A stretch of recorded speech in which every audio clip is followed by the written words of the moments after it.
sila, yung parang the eclipse, and after the eclipse, bigla na lang they found themselves in Metro Manila. Pero they didn't know that was Metro Manila. They thought that was heaven. Spoiler na talaga. Thank you, Katana. Miss Carby, siyempre yung main characters, yung tatlong pare, no? Pero ano ba yung significance ng character nyo doon sa story, ang tatlong pare? Siyempre nakakatuwa kasi nung napunta nga sila sa akala nilang heaven, napunta sila sa bahay namin. So, kumbaga, meron kasi ako, yung character ko, may ibang blessing na hinihintay from heaven.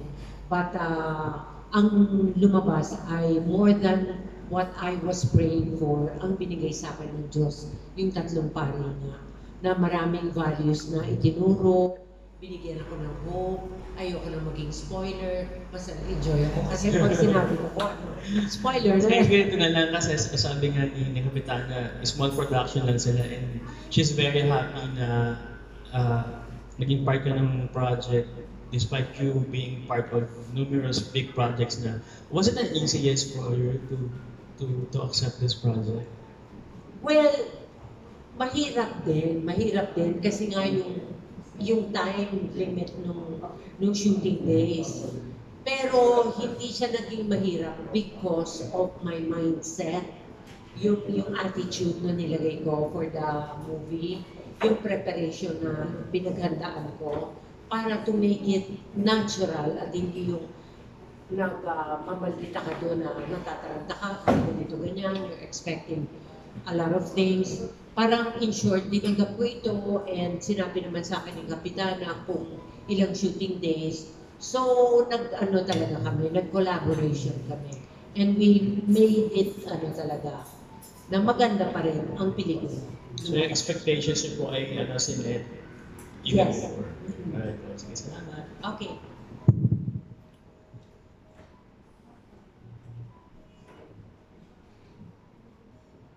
Good afternoon.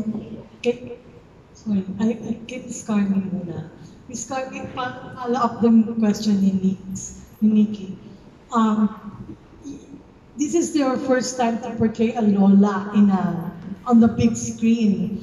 Parang, didn't you have second thoughts when this role was first offered to you? Actually, yung role was for Nova Villa. Oh, alright. Tapos nga, so what happened? Hindi available. Sinabi ko pa nga kay Nova Villa yun.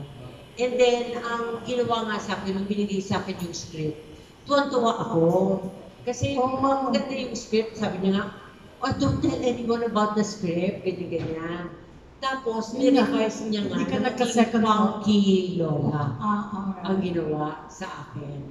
So, as a Christian kasi, meron din ako mga movies na hinihindian. I accepted this is because I know it's pleasing to the Lord.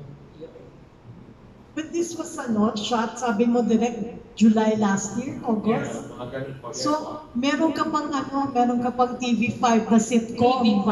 Yes, so how did you balance your schedule? Naku, ang hirap. Exactly. Kasi I was doing the social climber at the same time. Wow, ang dami. So tatlo silang sabay-sabay nung ginawa ko ito.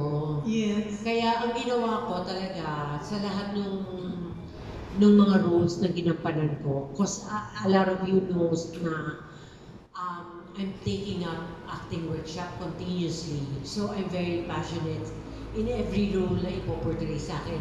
Siguro yun ang isang reason na tinanggap ko ito is because it's going to be a challenge for me na hindi yung typecast na isang mayaman, na sosyal, na sexy, na dating beauty queen. Alam mo yun yung typical na binibigay sa akin.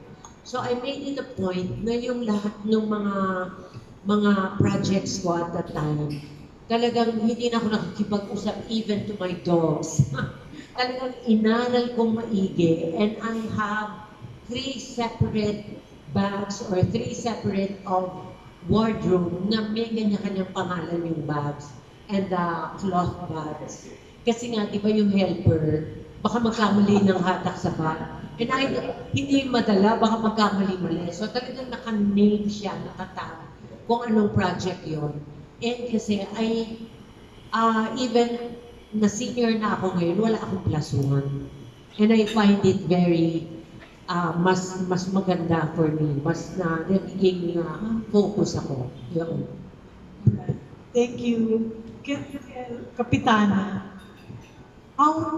sabi mo this is not the first time that you produce a film. So pang ilan na to, Kapitana? Actually, for feature film, pang second, What was the first one? Women of the Tonta Club. Women of the... Tonta Club. Okay. Nova Villa. When was that? How long ago? 2022. Oh, okay. During pandemic, may Very bago pa. pandemic, Oo, very pandemic. Oo. Pero iba talaga that movie and this movie. I'm very happy with the movie here. I'm very, very unhappy. So what inspired you, ma'am, to make a follow-up film production? Actually, I don't have a film production. Are you saying your company? Wala naman. It's just like... Yeah, this is the second. You said this is the second. Okay. Oh, this one. Oh, yeah. Yes. The film production. I thought you meant the company. Yes. This film production because I love to be a visual storyteller. So I pursued it. And then now I'm happy. But if it tanks in the box office, that's a different story. Siguro mag-unhappy na ako. Is this not in conflict with the other things that you do? No, because I'm retired. A senior na ako. So, I'm just doing things I love to do. Alright. So this is one of them. Uy, kanina i-censor niyo yung kanina sinabi. Pinoy na ako dito. So, thank you, ma'am. So, last si Direk. Direk, among all the actors, kanino ka na-challenge or nahirapan in directing them? Doon po sa mga extras. Alright. Kasi ang dami nila eh. Tapos, yung iba, hindi talaga umaarte. So, halimbawa, Miss Gigi, raise your hand. Taas na kamay. Hindi ako nahirapan sa kanya, pero example lang. Kasi halos lahat na, hindi man halos lahat. Pero ganun din yun eh. Pero may mga actors kami na hindi umaarte. So parang mas doon ako nag-focus kasi kilala ko na sila, Miss Carmen, Tito Jaime, EA, kilala ko na sila. And since day one, prepared sila at alam nila yung ginagawa nila. Oh, alright. Pero yung mga extras, doon ako medyo focus na lang. Thank you. Thank you po. And si Miss Tessa Mauricio. Okay. Hello, good afternoon. Kapitana, I learned from our friends that your background actually po, you were barangay captain po of Dasmariñas Village for how long was that for, ma'am? Kasi they kept extending. Remember, we were in the pandemic. Yes. So extend. So more than 3 years. So obviously po, you worked with your community, no? Yes, And was that the inspiration on why you wanted to write books po about that has something to do with our country, and ano po yung inspiration ng pagiging niyo pong author to start with? Actually, if you watch my barangay, people of the barangay, and then this movie, I always put a flag, the Philippine flag, because parang feel ko like what Carmi said that nowadays parang we need to instill the values of love for country. So that's one. And then, as a kapitan, I was, as a kagawad to begin with, I was in charge of education. So we do readings in a lot of community that were poorer and all. And then we also did a lot of community services to those, they call it villages. Villages, we do a lot of those things during the community, pine tree, yun. And then, when it was pandemic time, there were times na wala kami magawa, di ba na tayo kinulong sa loob, staying home. So I decided to write my book as a bucket list, things that I tick ko. And from there, I kept writing na. So until one of my friends said, why don't you sell your stories to the entertainment, the production company, there was this director looking for a movie. Pero after I talked to them, parang sabi ko, why don't I produce na lang, small kalikuta. Hindi naman, excuse me. Well, it's ano po, I admire yung advocacy niyo po to be able to, at least matuluan po ng history yung mga tao, and then also bring back their sense of national, to be nationalistic. Pero I don't wanna use the word uso naman po, no? But I know this is coming out June 12 in time for Independence Day. Pero medyo, May ba? May 28, but at least, in the lead up to Independence Day. But I don't want to use the word uso po, pero ngayon, ang faith po, medyo uso din po yan since kakamatay lang po ng Pope and everybody's being inspired also by his story and we're all waiting for kung sino pong bagong lalabas. Ano naman po yung message of faith that this story will deliver? I mean, whether si Kapitana po or Direk, ano po ang sagot po doon? I have two stories there. I have two sides. I was maski spoiler na. There was a part na I'd like to discuss when Father Garcia, si Jaime Fabregas, he said like, when Father Borromeo said, are we going to die like this? Are we going to end? In Tagalog, I can't remember what he said. Pero ang sinabi ni Father Garcia is, hindi, nandiyan naman si Father Paulo, he's outside, he can help us. So point number one, we always rely on other things other than God. And in the end, God delivered them from their execution, in His own way. Tapos second, sinabi ni Father, I don't want to mention the name, baka mag-trending. Si Father Salas, he said something like, ano magagawa ako? Isang tao, may magagawa pa tayo to change the whole thing? Yes. Then my answer was there in the movie, if you follow that. As one person, we cannot do a lot, it takes a spark to get the fire going. Somebody needs to start. Yeah. So, in terms of faith points, maybe God doesn't really answer our prayers in the way that we would like Him to, but then He still answers our prayers. So that's a good message. Direk, ang question ko naman po, you were talking about how, may mga ideas po si Kapitana on how she wanted certain scenes. And I suppose the whole thing to be executed, no? And siguro po maganda if we manage expectations of our viewers because sabi niyo nga ho medyo theatrical po siya and it's supposedly a dream sequence. So, do you want the viewers to go into the cinema knowing na hindi naman po sila dapat maging masyadong nitpicky about continuity or mga, yung mga set po na ginamit, that they don't really have to be that precise or specific dahil hindi naman po yun yung punto ng pelikula. Ganun po ba ang gusto nyong sabihin, Direk? Hindi naman. Maganda siya. Hindi siya, may mga scenes lang na sinabi ko kanina na parang theatrical yung pagkaka-mount. But the entire movie, enjoyable pa rin naman siya for everyone. Hindi ka, wala naman siyang boring na part. Pero lang po, kasi di ba, I mean, generally Filipinos don't really like watching period pieces, no? But because of yung mga nagawa nga po ng mga minention yung kanina and yung mga series po tulad ng yes, and yung recent one sa GMA, like the Japanese period. In America. Kasi po, one of the highlights of that when they were promoting it, na lahat po talaga ng set, they try to make it as faithful to the era as possible. And that's also one thing that brings people into the cinema because they like to see that, ito po ba, makakakita rin po kami ng ganun, being a period film? Siguro hindi masyado. Hindi masyado. Hindi siya, not everything is period correct. But everything is dreamlike. Yes. Yes. Okay, that's yun po. Para lang it's good for people to know that the point of the movie is not necessarily being period Being period. period. Okay po. And Miss Carmi, so sa tingin niyo po ba mai-inspire niyo po ang mga lola na maging sexy from here on? Yes! Dapat.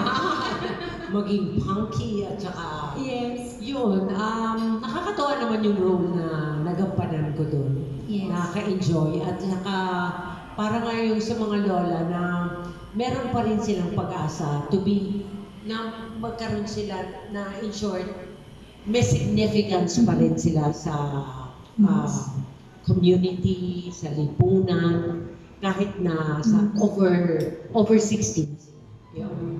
And just going back po dun sa sinabi niyo that you are a practicing Christian and paano rin po yun ngayon when you weave into your career? Kasi on the one side, it's so admirable that despite being an actress of, that everybody knows of your caliber, talagang ano pa rin po kayo, tuloy-tuloy pa rin po ang workshops, ang pag-aaral niyo po and all that. And sometimes, ang sinasabi po doon is giving everything. Pero sabi niyo nga po, being Christian also, you are particular about the roles you choose. Ano po yung mga guidelines po na meron po kayo and mga rules, let's say, in agreeing to roles these days? Katulad nung may ginawa ako sa Japan, actually, mamasan. Pero I accepted because nung binasa ko yung script, it's about the mga OFW of these 4 women. So maganda yung message. And syempre yung role ko, maganda naman siya, hindi naman yung parang sinasabi na, sige, mag-PUTA ka dyan or something. It's, yung role is, nakakatawa na parang si Jonette Boyang na wala nang pinag-usapan kung stage, kung hindi, yung past niya, kung gano'n siya kaganda noon, hanggang ngayon, and everything. Recently, meron ding na-offer sa aking movie. Maganda rin yung mga kasamang artista at ang ganda-ganda din sana nung role na gagampanan ko. Ako hindi ko naman i-judge yung LGBT. Yes. Hindi ko judge, kaya lang kasi as a Christian, meron din ako, kasi parang nagko-co-host na rin ako sa church namin sa online service. So, yung in-offer is about yung girl-to-girl na script. Ayun, GL. So, There are just meron din akong isa pang pelikula na actually nandun ako sa shooting but hindi kasi inamin sa akin. Kaya I always tell, pagka meron akong kunyari tatanggapin o i-offer ng movie, tell me na exactly what is my role or I ask for the script. Kasi ayoko pong mag-inarte sa shooting. So what happened before, yung nangyari nga, hindi sinabi sa akin exactly, tapos pinipilit ko yung script, wala raw script. So I thought parang kay Coco Martin ng probinsyano, nagbibigay ora mismo. Ang nangyari, pagdating ko doon, ang bastos nung pinapasabi, sasabihin ko to, ganito, ganyan. And then yung role ko pala, talagang, tapos I'm surrounded with women who are naked walking beside me. Ako lang ang nakadamit. So ang nangyari, yun ang ayoko na muling mangyari. Ginawa ko yung isang eksena and then nag-back out ako.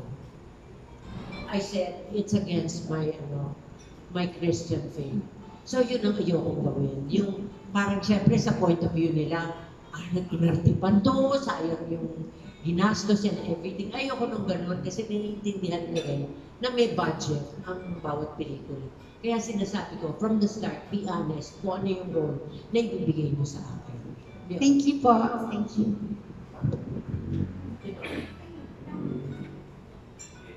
Ganun po, para ulit kay Ms. Carmi.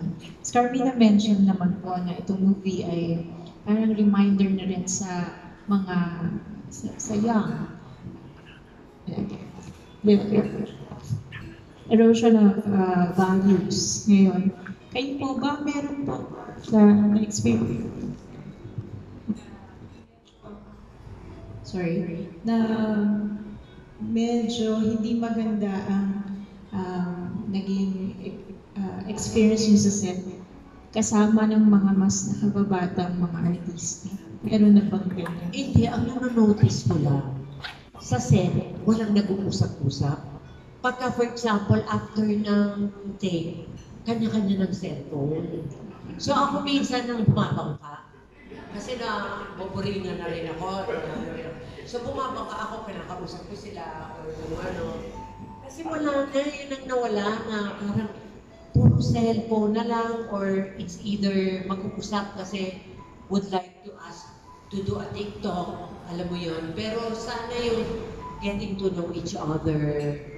Ganun ka pala, ganyan ka pala. So sana hindi nga lang sa ano, no? Kasi usually sa set, sasabihin natin, dapat naka-silent yung phone, kung hindi, nako, may multa and everything, be respectful, pagdating sa set, alam mo na yung lines. Sana maging ano na rin, pusa sa mga aktor, lahat. Na most especially yung young generation, na medyo kilalanin naman nila yung mga ibang artista at magpag-usap. Kasi naalala ko nung 80s, di ba, wala naman talagang cellphone, software, ganyan. Nag-uusap-usap naman yung mga tao. Yun ang nami-miss ko sa set. So, wala bang yung parang feeling yun na disrespect kayo? Well, ako para sa akin, ano na lang din parang I'm not expecting anything anymore. Basta ang sa akin din, kasi part of the workshop talaga is that kilalanin mo yung co-actor mo. Kasi nakakatulong yun. Ako, I'm very generous with that. Kapag may crying scene pa nga na alam ko, sinasabi ko, gusto mong tulong, ang galing ko magpaiyak. Sasabihin ko, alam mo, eksena mo to, pag hindi ka umiyak dito, naku, hindi ka magiging sikat. Sinasabi ko, this is your moment. So I'm very generous with that. At ang isang sikreto doon, kapag hindi ka komportable dun sa co-actor mo kasi hindi kayo nag-uusap, nervyusin ka. Diba? Yung rapport na sinasabi. So dapat talaga, kahit na hindi crying scene yung hinihingi, dapat nag-uusap-usap so that doon nga sa libro na binasa ko doon sa acting workshop, even yung set, hindi yung bigla ka na lang uupo doon. Nanamnamin mo na parang ito bahay ito. You're familiar. Para di ba minsan merong mga nuances na tumitingin ka kasi naalala mo nakaupo dati yung lolo mo doon. How can you do that? Kung pagdating mo doon sa set, ganyan ka sa cellphone mo, 542, tsaka lang. Oo. Yung dapat talaga, yung pagmamahal doon sa craft. Siguro that's the reason why, isang reason na kaya nandito pa rin ako. It's because how much I value at saka binibigyan ako ng respeto yung trabaho ko. Okay, Kapitana. Sabi ni Winnie Monsod after watching the movie, kasi si Winnie Monsod in the blurb of my book, no? So she wanted to watch the movie. And then we watched the movie about 2 weeks ago. And nung nakita niya, sabi niya, ang ganda ng performance. Who's the girl? Sabi niya, sabi, Carmen Martin, ang ganda. Oh, thank you. Very good performance. R&B said that. Since yung nakapagtrabaho na kayo, alam nyo naman, we know the psyche of the youth. We're familiar or somehow. Ano po sa tingin niyo yung makakapukaw sa kanila dito sa pelikula para panoorin nila? I mean, ano po yung attraction para mas maka-invite tayo ng younger audience na panoorin ang ating pelikula? What's the appeal? What's the appeal of the movie to younger audience? What do you think is the appeal of the movie? There's the moment when spoiler na, no, it's okay because the book is out there. There's the moment that like any other young people, they do not know what to do with their lives in the future. So there's a struggle. That's what happened to Aki. Very insignificant, not one of the. I shouldn't say that word. Well, he was the one who helped the priest, but he's not really the three priests. The movie evolves around the three priests, no? But he has his own story there in the movie, which is the story of young people, and which made him change his mind. You know, after that, the relationship with the priest, it made him change his mind, and then it's what led him to doing those things in the end. May add din ako. Yung makakapukaw is that, katulad ko, napukaw ako, nagawin ko yung pelikula, is kasi I find it na siguro yun sa mga kabataan na meron tong half-half eh. Meron siyang historical values. Pagkatapos yung comic na akala nila napunta sila ng heaven. So nag-time travel. Which, doon ako natawa nung binasa ko yung script. Kasi parang, alam mo yung tatlong priest na galing doon sa nakaraan. Tapos nung pumunta dito, bagong-bago na. Tapos learning how to cook and learning so many things na yung modern time. So, ako, when I read the script, natawa na ako doon eh. So, yun yung na parang it's a light movie, and it has historical at the same time, yung time travel na funny side. Yun.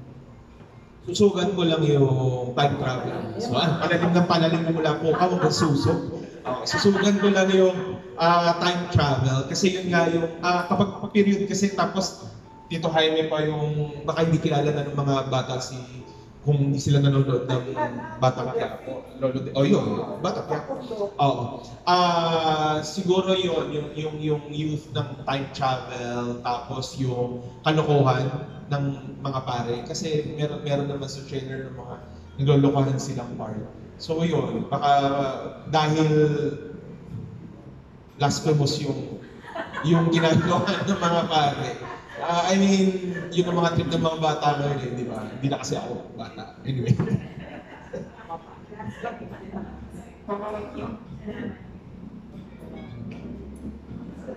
Bago magtanong si Roldan Castro, I have a question.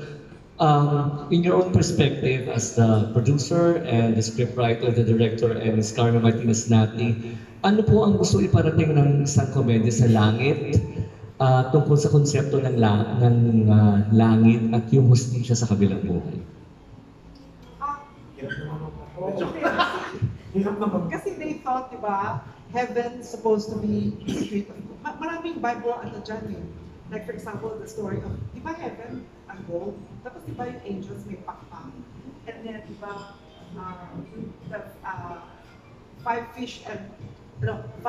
two fish and five pandesal na lang ang iwan sa kanila, yung kakainin nila, Doña Nati, and gano'n. So, we have a lot of Bible stories. Values. Values, gano'n. And marami pa. Yung, in the end, na-convert si Father Salas. He was a very mischievous priest, and in the end, there was a conversion sa kanyang pananaw sa Si Direk. Ano po ulit yun? Ano yung gustong itawid or ano yung gustong iparating ng IKL tungkol sa konsepto ng langit saka yung justice sa kabilang buhay? I think yung baka yung gaan na maihahatid ng konsepto ng langit sa mga tao na hindi siya ganun ka bigat na konsepto. Na hindi siya kailangang katakutan dahil yun, parang let's keep it light yung concept. Wag natin yung langit. Hindi siya dapat kinatatakutan, hindi siya dapat heavy, hindi siya dapat malungkot pag pinag-usapan yung langit. Yung hustisya, sana ang mapulot nila sa hustisya, makakamit ang hustisya this life or kahit nasa langit ka na. Parang gano'n.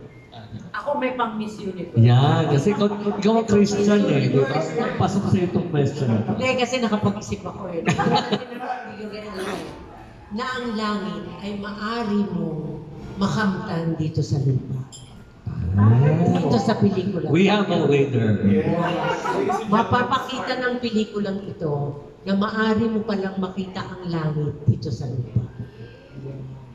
Oh, diba? Ayan. Dahil sa magandang sagot ni Miss Carrie Martin, may magandang mga tanong naman si Roldan Castro. Wala na po kasi natanong na nilang lahat.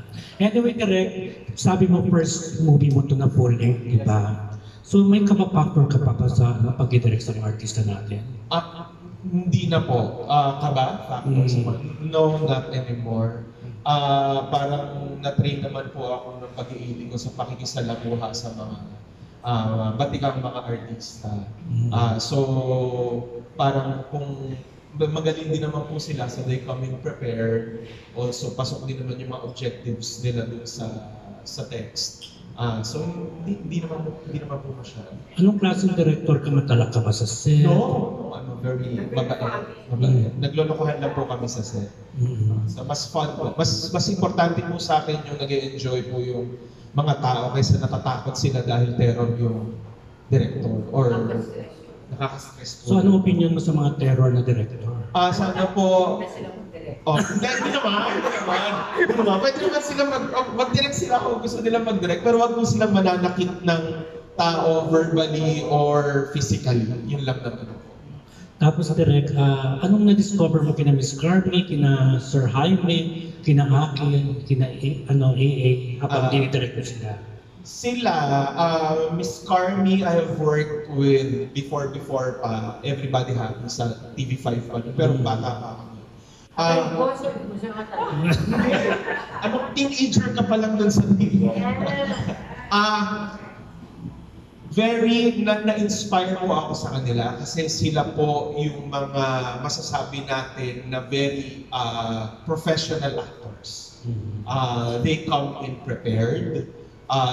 I don't have to direct them as much kasi alam na po nila ang gagawin nila, alam na nila ang camera nila, madali silang katrabaho, madali silang magkabisado. So, kung sa experience ko po sa kanila, masasabi ko na sila po ay magagaling silang mga artista. Ayun, thank you Direk. Miss Rosana, gaano kagastos itong movie na to since past and present itong movie? May pagka-period movie siya. Anong challenge sa'yo dyan? Marami. Look for the location. So, Location manager. Siya rin ang location manager. look for the location, ang hirap din and everything. Tapos pati yung costume. We have to research. Siya rin We have to research and everything.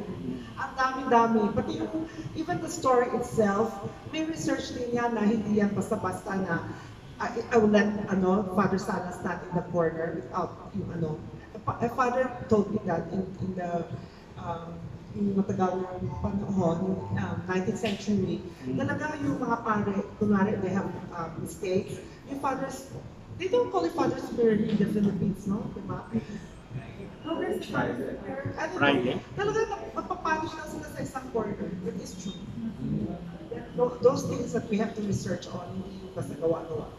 Pero yung kasto, sumakit ba ulo mo? Hanggang ngayon, nose bleeding.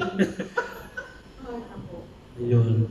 Miss Carmi, so ano pang realization mo sa movie na to after na matapos mong gawin ito?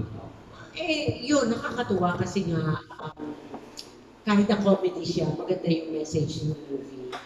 Kaya nakaka-inspire na sana talaga maraming makapanood para maibalik yung values ng paggalang at saka yung kasi nga nag-time travel yung mga pare. So, na-meet naman nila itong year 2024 na kung paano na yung mga tao ngayon na medyo walang pakailangan, di ba? So, parang nung nag-meet halfway, yung mga pare pa ang mas naka-brainwash, or is the right word, dito sa mga tao na to be, to use Oppo, to inspire, na-inspire. Yun, sana gano'n ang mangyari, na ma-inspire yung mga kabataan, yung mga tao na ibalik natin yung values at saka yung pag-uusap-usap and Hindi po, puro software. Yan. Ayun. Tapos, kumusta si Direk bilang director? Ay naku, napakabilis. Yun. Maganda, Direk, next! Yun na kagad. Masaya si Direk at saka kung paano nga ang gusto ni Kapitana, na-meet naman talaga ni Direk. Yun, happy naman si Kapitana with Direk. Ganun naman din si Direk. Okay, thank you po. We were able to, follow that anniversary, Nag-EGL naman ba? Tsaka bilang sanay po ako sa AD, mas sanay po ako na mabilis, hataw. Hindi po kami wala na kami nung naghuhula, wala na kami nung saan ba, maganda ba dito, lilipat tayo. Hindi na po kami ganun. Parang pagdating po namin sa set, planado na lahat, everything is planned out, lahat ay nakalatag na, nakabihis na sila. So, mas dire-diretso. Mas efficient po yung paggawa ng pelikula. Sino pa ang dream mo, Direk, na sana ito ang may direct ko talaga? Ano na? Sino pa yung dream mo na sana ito yung may direct ko? Maidirect? Nahawakan ko na. Ano ko na lahat yata. Siguro mga bata na emerging. Sige, magbigay tayo ng pangalan. Wala akong naisip eh. O sige, pasaway na lang na yung mga Oo, direct. mga pasaway, mga gano'n, yung mga matitigas ulo para makatikim, mga gano'n. Mag-nanyakin ka, Direk, sino? Charot. Ayan, sabihin mo yung sino hindi sumusunod sa Eddie Garcia, no? Uy, wag tayo. yung next movie ko, God Willing, Sa kanila mo sabihin, hindi sana ako sa akin. Di ko ako nakikita. yung God Willing, si Direk ang magiging bida dyan. Siya na bida? As actor. It's very funny. You know when we were Ano to, boys love? Gano'n? nagsushoot kami ng movie, tawa kami ng tawa. Sometimes not at the shooting, no? Sa behind the scene kay Direk, kumukuha yun ng kahoy, Joke lang. Kasi he's also an actor sa Beta. Yan, kaya siya ng next actor. Our next question is from Eugene Asis from People's Journal. Hi, good afternoon po. Kapitana, yun ang narinig kong tawag sa inyo. Anyway, ito po bang movie, are you gearing this for an international platform? Like, I don't want to announce, pero this movie is going to 2 countries. One for Filipino groups. Hindi ko pwede po si-announce pa, hindi pa tapos, pero more or less it's going, no? It's going. I'm so happy talaga. Kasi yung That is the countries from they're going to show June 19, where I don't want to say. Pero sabi ko June 19 tapos na Independence Day. Pwede sabihin? Hindi pwede pa daw eh. Kasi hindi pa kami Countries lang naman. Countries. Countries lang kasi ask for permission na isulat. Huwag na lang nilang sabihin. Hindi pa naman yung festival. One is Asia, the other one is not. Mahula naman. Sinabi niya, Country ba to? sinabi niya na kasi may Filipino independence. Sabi ko, pag June 19 is, tapos na Independence Day. Sa Filipino, their community daw, they celebrate the whole month of June for Filipino. No. Mga malapit Sabihin mo, magagalit ba? Country lang naman, Miss Rosa. Hindi naman yung festival mismo. Hindi nga pwede sabihin. Kasi I ask permission. Sabi ko, I'm having Country? Can we announce? Hindi sabihin mo baka sa... yeah, probably, baka lang. Pati yung continent na lang. Malapit sa US. Asia. Canada. Dikit padikit sa US. Pampanga. If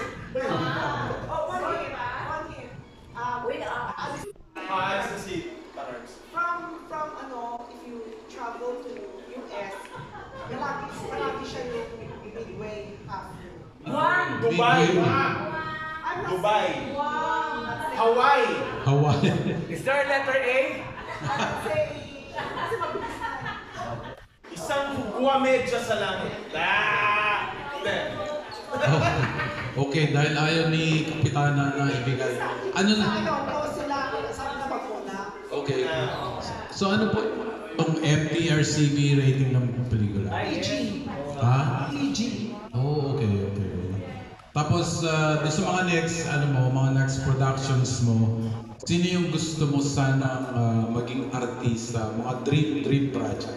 Actually, I'm looking for good actors, not really, or good actresses, not really Sikat.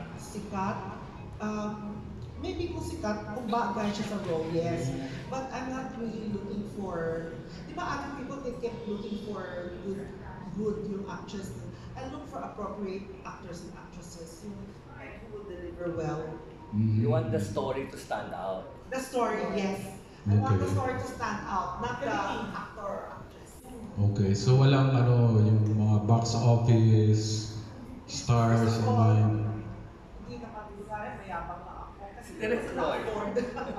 Ako, joke. Hindi, kasi I heard, like, for example, so I don't dream about them anymore. Oh, I okay. don't dream about them anymore. I just look for somebody who's very good in acting, very appropriate for the role, and maybe, or not really, like Carmen is not appropriate for the role because she doesn't look like a Lola for an inch of Lola, wala quite her, nothing, But you can do something with that person, Like for example, we made a funky Lola out of her, which is for me, I love it. I love that more. Wala ba kayong aspiration din to act like, naalala ko sa inyo si Rebecca Juan. She's my good friend. She was the one who led me to. Oh, okay. So wala kayong aspiration to also act in You know what movie? I noticed? I'll tell you in all honesty. I've noticed that people always say, actress, actor, or I will be politician, but after working with them, I find some actors and some actresses are very intelligent. Kasi they memorize the lines, which I can't. I have to siguro take 20 bago matapos yung scene. Buti na lang. Yung video lang, gumawa ako, take 30, one happy birthday video. Okay. Bakit talaga ako show you later, tawang-tawa ako. It's like, I can never be an actress. I can never be an actress. Oh, okay. Pero kasi, may mukha rin kayong artista. Mukha rin kayong artista. Artista. Nanay ni, Para sa kincho Okay. Next question is for my dear Carmen. Okay. Dahil uso na yung alam mo yung mga Pilipina nagbe-venture sa Hollywood. Wala ka bang ganun din? Wala pa naman. Pero syempre, dream ko rin yun since talagang I'm very passionate sa acting workshop, ganyan. Pero natutuwa ako for Dali. For? Dali. Oh, Dali. De Leon. Oo. Dahil Carvajal. sa kanyang international exposure. Yeah. Have you had the experience working with Dali? Wala, pero alam mo ba, nung nagkita kami sa isang party, siya pang lumapit sa akin kasi hindi pa siya nakaka-work. Sabi niya sa akin, Carmi, you don't remember me, pero I used to host yung Halloween party ninyo sa Galleria de Magallanes. Doon sa tinitiran ko, really? Sabi niya, oo, every year ako yung host ninyo. At nakikita kita doon na isa ka sa mga judges. Parang nakakatuwa lang na siya pa yung lumapit, nagpakilala sa akin. Yun. Okay. Napaka-humble. Yeah, parang nakikita nga namin sa kanya na gano'n, ang kanyang personality. Anyway, si Direk naman, dream project. Dream project, yung maraming fight scene. Maraming fight scene. Action. Action comedy ba? Okay. So you never had the chance to do an action film? Wala pa po. Meron ako mga attempts sa mga TV, mga pinag-iedihan. Okay. Mga maliliit na scenes, but not full length. Okay. Pero dapat comedy kasi ayun. magpapaalam na po ako dahil meron pa po ako ibang commitment. Invite mo na sila muna. Okay. Sana po tulungan nyo kami to promote the movie para naman talagang maingganyo yung mga tao. And I really pray na kumita ito at babaan yung presyo sa sinihan para mas marami pang ma-produce si Mr. San. Thank you for coming and pasensya na to leave. Meron pa po ako commitment. Thank you po. Thank you, Party. Yes.